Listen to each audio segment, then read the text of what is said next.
Zimbabwe cash crisis. We're talking about Venezuela once again. Systemic important banks. They removed the 1,000 called monetary awareness. Hey there, hope all is well. Back here today with some more RTD News updates. And so today's going to be somewhat a little bit of a different delivery style, just because I came across two articles, one on each different spectrum of our current financial system, monetary system, you name it. And so here's an article here. Americans are more stressed than ever over money. What you can do about it. And then I'm going to share another article with you that talks about how there's now more millionaires over the last decade than any time in prior history. And so here we have not enough money, more than enough money, and the divergence of how those two concepts are exactly why we're experiencing so much social unrest, amongst other things.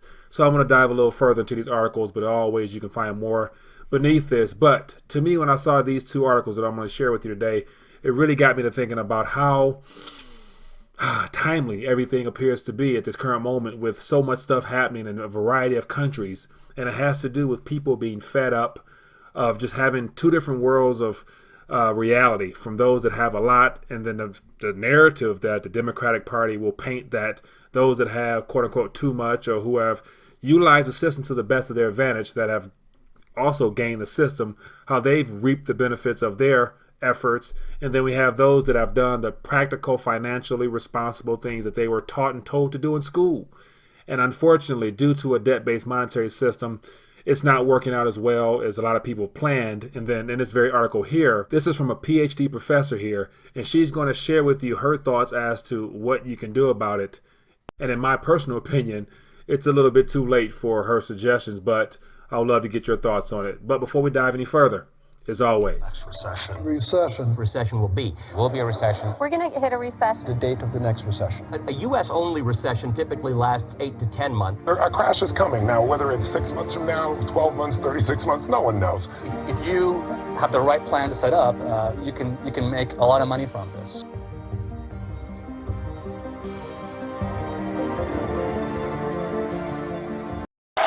So here's an article here that came out this past weekend from CNBC, and it has to do with the reality of what's actually happening in the streets amongst, your average person, your average consumer, your average, 9-to-5 type of person.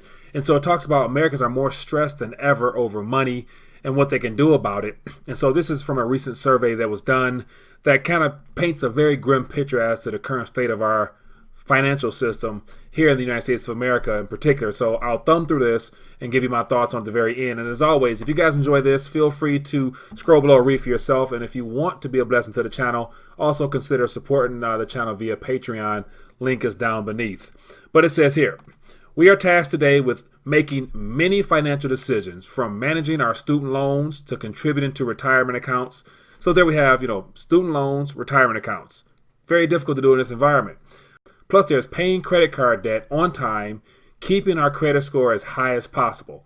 So we got student loan debt, retirement accounts, paying your credit card debts, as well as trying to keep a credit score high. So just practical financial information that we've all been led to believe is the most sound thing to do in the developed world that we're living in. But we're seeing that that's not working, and it's going to get worse. It says all of these are important because our financial future is at stake, and we all want to be financially secure and healthy. And so, as I mentioned, this is from a PhD professor. And so setting us up for more of the results from the survey, but everyone wants to be financially secure and healthy. What does that mean in this day and age will be the question that people will be confronted with when it comes to all the unemployment that's underway.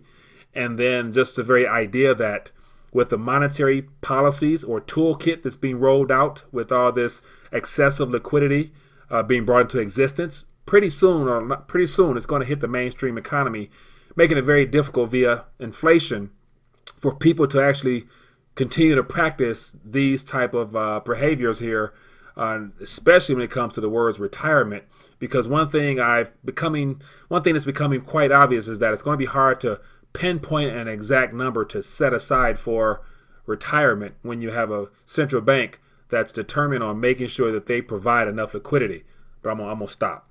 It says some of the numbers in the larger economy are good for household finances. The unemployment rate is down, and inflation is very low as well. Okay. Take a look at the measures of financial anxiety. Quote, more than half of Americans, 53%, agree that, quote, thinking about my personal finances can make me feel anxious, unquote. And drilling down gives an additional peek at financial stress. As many as 44% of Americans agree that, quote, discussing my finances can make my heart race or make me feel stress. So just the very idea of having to be conscious of money or currency. And so we all can tell that when it comes to certain digits and numbers, it carries with it emotion in and of itself. When there's enough or more than you need, you're probably at ease. But when there's not enough, you're probably feeling a sense of anxiousness, as it's showing here. Then it gives you some numbers. It says the numbers, while large, even hide sizable difference among subgroups. A whopping 63% of millennials, defined as those 18 to 34 years old, said that they are financially anxious, and 55% feel stressed. So we have the very demographic that is in charge of preparing, embracing, and more so paving the way for the baby boomers. And so these very individuals here, 18 to 34, are the ones entering the workforce that are supposed to keep alive that retirement concept of them putting into the stock market and putting into bonds and the portfolio aspects of retirement. But 63%, 55% feel stressed, and it talks a lot about the fact that they're not saving enough, more than likely. They don't know how much to save. They can't save enough. They ain't listed all the things up above of student loan debt, credit card debt. So you see where all this is heading. It's becoming very complicated. It's a very emotional matter for a lot of people. Scroll down some more. It says half of Americans says they are just getting by financially. Only 41% have tried to figure out their retirement savings needs. So only 41% of that demographic said they're even really going to try to begin thinking about retirement. And as I mentioned, how can you pinpoint a number in an environment where there's no end near to how much currency will be created to keep this thing afloat? It says financial stress can take a toll on the health, not to mention productivity. There are at least 3 initiatives that can be taken to address these needs, these numbers, that will ensure individuals are better equipped to deal with their finances. So once again, PhD professor advice right here. Listen to number 1.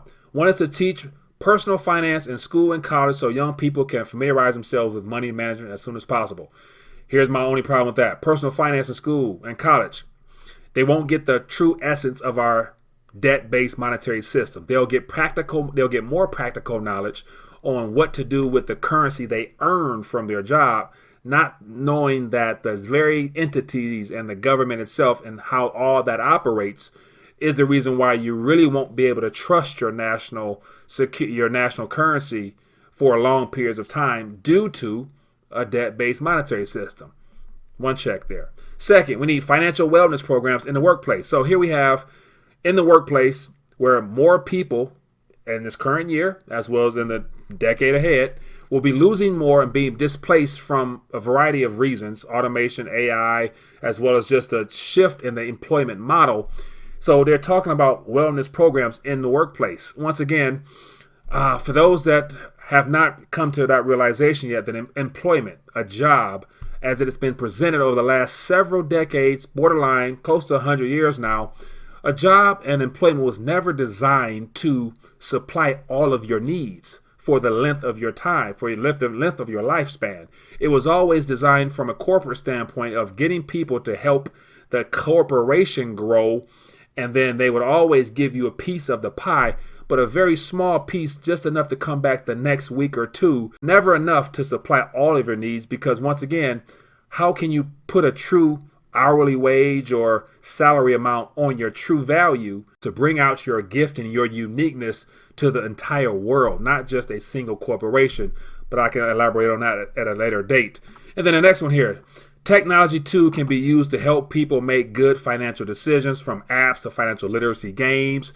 So once again, more on the surface stuff, not necessarily getting to the nitty gritty, the heart of everything, is the fact that employment, the model is changing. Therefore, there'll never be enough currency you can earn in that system, in that model itself, to be able to participate in everything else. Nevertheless, pay your bills, live, save, and do everything else. So just this very information here lets you know how uninformed the masses are. So from financial literacy, at this current moment, we're witnessing the implosion of an old-based monetary system where the financial information shared on top of it, in my personal opinion, was just enough to get people through. But we're witnessing how that is coming to an end.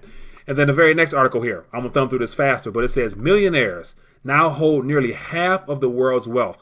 So we have the employees, those that exchange time for money directly or a service to a direct corporation, whether it be an hourly wage person or a high income individual, either one within that sphere there. But then on this side here, we have millionaires. It says now hold nearly half the world's wealth.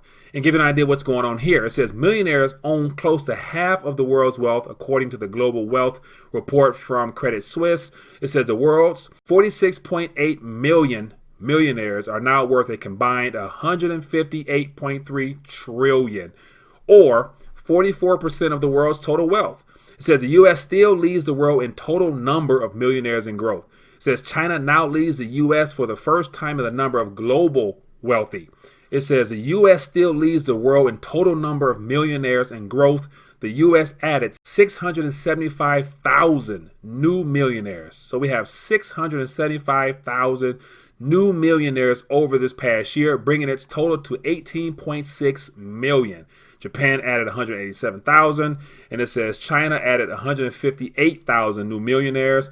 Australia was the biggest loser of millionaires with only 124,000. Here's an image here that I thought was very indicative of where things are at and how those at the top, when it comes to finances, will always outdo those at the bottom due to a different level of information and to application. And so here we have just an idea breakdown of what it looks like. And so somewhere on this graph, you find yourself here, depending on how you classify your net worth as well as your overall value in dollar terms, if you're one of the people who do that.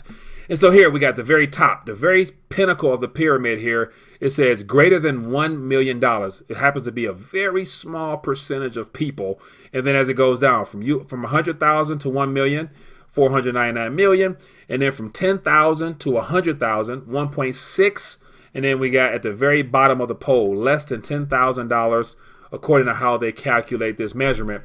But because of the lack of information in regards to how the system operates, my personal opinion would be that those at the top of the pyramid uses the system to their advantage because they actually are probably ones that produce at a different level, utilizing a debt-based model. And so they are probably the business owners, the real estate gurus, and everybody who use business via commerce on the online type of atmosphere. So things like that, of course, a lot more. But this is just me sharing my opinions and speculating on how these graphs comes about. But yeah, at the very bottom are people who actually are the people out there talking about $15 an hour. Those are people that bring no true value as far as a unique and find skill into existence, but yet they want the greatest payout of their service because the idea now that we've developed an entitlement mentality where everyone feels that just because they get up and go somewhere that they deserve equal pay or whatever the lingo they try to give us these days without considering the value they bring into the world and who they're serving. And so interesting graph here. Encourage you to take a look at it. But then we got more information here talking about the politicians now, how they're talking about taxing those that have produced the most and things like that. So that's where we stand. I thought I would just share this because one article is very interesting in regards to people being stressed and not having enough. And they list all the things that has pretty much got people caught up in that particular system between student loan debt, credit card debt, worried about a high credit score, and all those things that come with, having a safe retirement and all those things that are from one spectrum, one side of the equation. And then you got another article on the other side talking about we've had all-time new highs in millionaires on one end. And a lot of it has to do with the fact that just a different level of information that's being applied in different ways. It's people offering a different value proposition as well as just utilizing their service, time, skills in unique ways that serves more people. Because at the end of the day, it all boils down to who are you serving and how many people you're serving.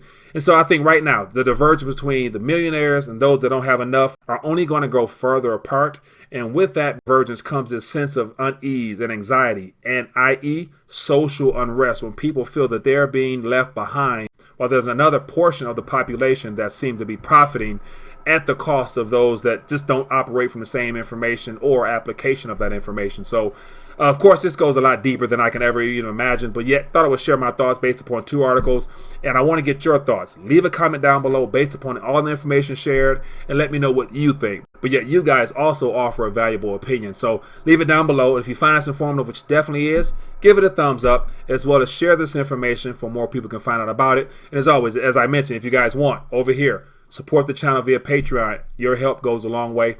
Looking forward to hearing your thoughts in the comment section. Enjoy your day.